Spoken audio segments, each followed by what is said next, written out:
Hey everybody, it's Melissa Paluzzi here, ready to do the reading of the month for April 2025. And of course, I'm going to use Colette Baron-Reid's Wisdom of the Oracle. We have 5 Wednesdays in April, so I've pulled 5 cards, and we'll just be sharing universal collective wisdom for you. If you do want to stay in the loop, go ahead and hit like to this video and subscribe. Since this is a collective reading, this may not be hooked right into you, but generally speaking, the energy will be present for everyone in some way, shape, or form. But if it doesn't resonate, you can turn it off. All right? We always have that. I think sometimes we get stuck in our thinking that we decide we want to watch something, and if it's making us really not feel good or uncomfortable, you have the right to swipe it away. You don't have to sit in that. Just a little reminder, in case you've forgotten. All right, so the first card we have for the first Wednesday in April, we have To the Sea. Yep, let me find it. All right, To the Sea, also number 7. I love that. Love number 7. 7's my favorite number. Excuse me. This is about being in the flow and just going with what's happening, being led by spirit. She is in this little boat or bathtub, or it actually looks kind of like a takeout container that's been unfolded. She's floating in there, not paying the least bit of attention. She doesn't care what's going on around her. She's just being supported by the sea. She's not concerned in the least and giving no effort to trying to get out of where she is. So it looks like she's being present with everything going on. And I would say that that's really good advice for us to trust that we are in the place we need to be at the proper time, and that the things that are going on are meant to happen for us to have whatever our experience of that situation is going to be. So know that you're in the perfect spot at the perfect time, ready to take action. Or not, depending on how the energy is. Sometimes we just are supposed to kick back. She's kicking back in the tub. She's going with the flow. That energy kind of continues in week 2, because once again we have the Yin card. We had this for March as well. This is feminine energy, feminine divine energy. This usually is represented by the left side of the body, where we receive in. So Yin energy is about receiving. Now, you can do this receiving in a divine way. You can, this is actually really helpful for manifestation. If you decide what it is that you really are seeking to experience, and then you just wait for the universe to provide it to you. That's my challenge for myself this year, is trying not to get in the way of what Spirit would like to bless me with, because I am an action taker, which is not this. This is being more in receiving mode. I am, almost always guilty of trying to navigate my own existence, and I'm working on this right now, and I have to say this has gotten much easier. Some attunement was done in my field. If you know me, you know that I love the channeled books by Paul Selig, I Am the Word, and the series.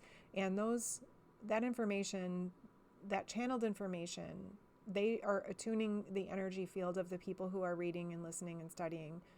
And I have had so many up levels, I'll call it, just from that material.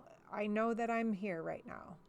And it feels so much better than trying to guide myself. And this is still a challenge, because there's times when I would like action to happen when there's not much happening. So that is me just trying to rush it. And so I've been practicing this year. I have some things in the works, and I really would like for there to be an outcome on that. But I am practicing this Yin energy right now. I have put out to the universe what kind of way I would like to feel at the end of all of this, and how I would like to experience that, or something better. And now I'm waiting for the energy to be present so that I can just walk right into it. So you might want to try that too, if you're an action person and you like to just go get it. The third week of April, we have Unfinished Symphony. Unfinished Symphony are about those. I'm going to start with this topic. This is unfinished healing. These are the things in your life that come back around again. They keep coming back around. They keep coming back around. You thought you healed it. It's not healed. You know, I'm finding in my work as a hypnotherapist, as a hypnotist, that it's not just a straight line, then you're done with that topic. It comes around. And I think it comes around so that you can kind of check yourself and see where you are on things. I mean, you know, you guys know, because I just told you that I struggled in the past with this. But that kept coming around, and I thought I was doing a better job each time. And I was doing a better job each time, but I wouldn't know that until I actually got to the other side of it. So this is telling us there's things that are not finished yet. And I'm hearing in my head people saying, oh, I thought I dealt with that already. And, you know, maybe not all the way. This could be unfinished projects around your house. It could be things that are physical and tangible. Also, too, the way that the energy has been coming onto the planet, you may be having symptoms, noticing, you know, headaches, sore throats, massive fatigue. This energy is hitting everybody in very different ways, but if you're sensitive, you're noticing. And I think this is also telling us that that's not quite finished yet. Not quite finished. Some is still coming in, so we're being perfected so that we can do the work we came here to do. Still a little bit more to go. That fourth week of April, I love it. We have the co-create card. I've said this before, I'm going to say it again. You are the creator of your own life. If you don't like it, you can change it. I know that is theoretically easier said than done, but it actually is easy. You have to make a change. Not everybody likes to do that. I am fairly comfortable with change, and I really like to be in charge of my own choices and my own destiny, which have gotten me in some trouble in the past, to be sure. But I'm in a very different place right now where I kind of am working in tandem with Source in my knowing instead of just, you know, crashing into my creations. So anyway, there's other card decks that have the Magician, and really, you know, if you believe that Source is a creator and you are a spark of that Source, you are a piece of that Source, then you are also a creator, which means you are co-creating the life you live. You are in your own movie. You are the casting director. You wrote the script. You hired all the supporting cast. Everybody that's around you is part of what you chose to be here. And I know not everybody's going to like that, because that means that you are somewhat responsible for the things that have happened in your life. And isn't it better to be responsible for your own things in your life rather than giving somebody else power to cause situations in your life? You have the ability to get out of anything and everything in a way that suits you better based on the choices that you make. You're never stuck by circumstances. There's always something you can do, even if it's just a thought shift. So be aware of what you're bringing into your life. And right now, collectively, we are seeing being displayed for us the things about humanity, what we have co-created on this planet that we are not enjoying. We are required to take a look at what we have created, being aware that we have created it out of separation of Source. We have been using our powers unknowingly, and we've been doing it with fear. So now use that as an opportunity to see what you have disliked, see what's out there that you don't want to have anything to do with, but you have energetically participated in it. Yes, I mean that. You have energetically participated in it, so have I. We have not been aware that we have done this, but we have. And so now is the time. If you don't like what you're seeing, now is the time for you to make some changes within how you think and how you behave and what your energy vibration is like. And let's get this ball rolling in the direction that we like. And it is all going to be based individually, but collectively we're all working towards the same goal, even though it doesn't look like it right now. All right, so trust yourself to be the co-creator of your life that you are. Start with you. What do you want in your life? If you want peace and you want joy and you want happiness, then you have to find that within yourself. And if you desire it, it is within yourself. So I know I just spoke a lot there, but I'm passionate about this topic, and you can make your life better. All right. The last Wednesday of April, we have the To Be Fair card. Now we've gotten this card and we've gotten the Yin card quite a lot in the last few months, actually. To be fair, you can see she's got the scales there of justice, and she's got wisdom as the owl sitting on her head. This is about legal matters.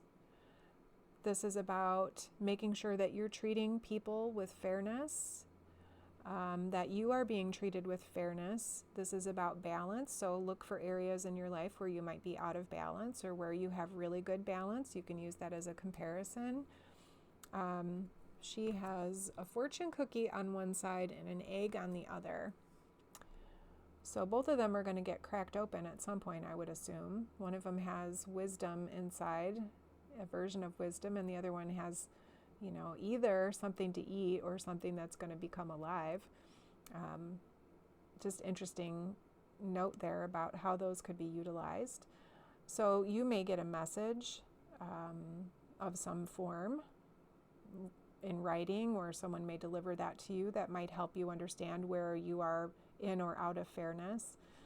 Fairness is something that I really am sparked by when I look out into the world and I see people being treated unfairly. I can hardly stand it. So I have some energy here to deal with on that. I get really triggered.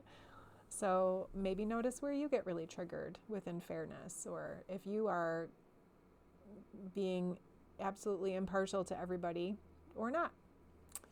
And do you include that yourself in that? All right, quick little recap. To the sea, are you floating with Source? Are you letting Source, universe, God, Goddess, what have you, are you letting them lead? And taking it, like relaxing while you let the universe lead. Dropping into your feminine, in receipt mode, not taking a lot of action, chilling. Taking care of yourself, nurturing yourself. Unfinished Symphony, things from the past are going to be cropping up. Co-creation. Oh, just, in hindsight here, once this is done, this is going to be better. You don't want to bring all that baggage to your new creations. You want to just leave that baggage at the curb. All right? And to be fair, so just be aware of where you are on this. All right, that sums up April. I think that looks like a really interesting month. As usual, I always notice where the spiritual growth can come. And of course, as you work on yourself individually, you will be contributing to the collective. So do your thing, express yourself as God in human form. You are the only you that there is here. And I look forward to seeing you next time.